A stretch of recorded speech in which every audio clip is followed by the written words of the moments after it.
For more now on the numbers, we're joined by Lavan Gopaul, Director at Africa Merchant, who joins us now live via Skype. Good afternoon to you, and thank you so much for joining us here on the SABC News channel. So, as we said, the numbers for the first 3 months of this year, which is before the lockdown, this means that the economic turmoil suffered as a result of the COVID-19 shutdown is not represented here. What are we attributing all these numbers to now?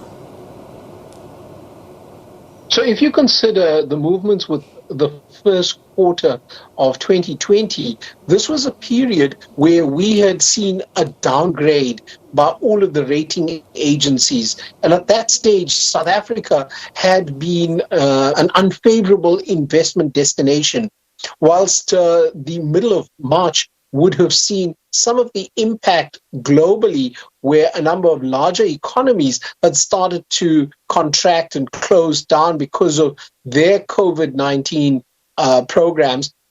That would have impacted probably in the last 2 weeks, but the real impact of COVID-19 is going to be through April and May. So when you see the second quarter GDP numbers, you're going to see a much larger dip in the GDP of the country. Let's also consider what this means. GDP is a reflection of the goods and services, the manufacturing and services that happens in the economy. And during the period of April and May, where we were inactive, you're likely to see a very, very sharp dip in GDP. So whilst this is a negative, and certainly confirms that we are in a recession, it's likely that the next set of numbers, that is the second quarter, will show an even further dip, recording, of course, the slow manufacturing, the slow mining, and in general, slow activity in the economy. Yeah, and I think that is even more devastating, Lavan, because as you said yourself, even other economists are agreeing that the economy is likely to sink deeper in the remaining quarters of the year. Some saying that they're expecting it to contract by about 7.2% this year, which will be the largest contraction in nearly 90 years. So the expectation of 7.2% is something that the finance minister had mentioned last week in his extraordinary budget speech. It is likely that we're going to see an even larger dip in the economy.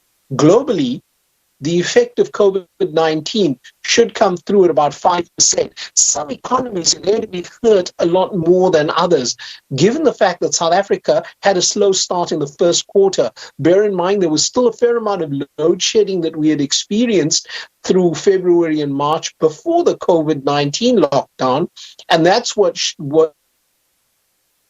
had contributed to that action. It's expected that we can see a further dip in the second quarter. I think one of the important factors when you consider all of this data is the fact that many businesses have shut down. There are many that are unemployed, and all of this speaks to the productivity of South Africa. Unfortunately, the calendar year of 2020 is going to show a very small amount of productivity. And so as far as economic data goes, it's going to look very, very slim. GDP for this year is going to be low. And another bit of important information to consider is our borrowings start to look very dramatic as we have a shrinking GDP. If you consider it in a different sense, sort of household income that you'd have versus your personal debt. And if your income starts to dip, your debt starts to look. And also the reality is we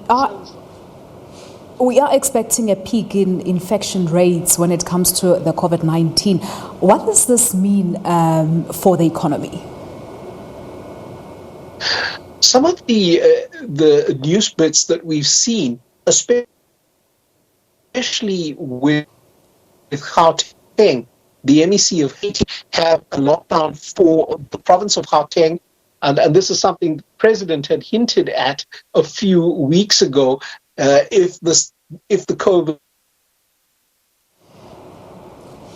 All right, I'm afraid we have to come out of that connection there failing us. That was Lavan Gopaul, Director at Africa Merchant, talking to us about the latest GDP numbers. So moving along now, the Eastern Cape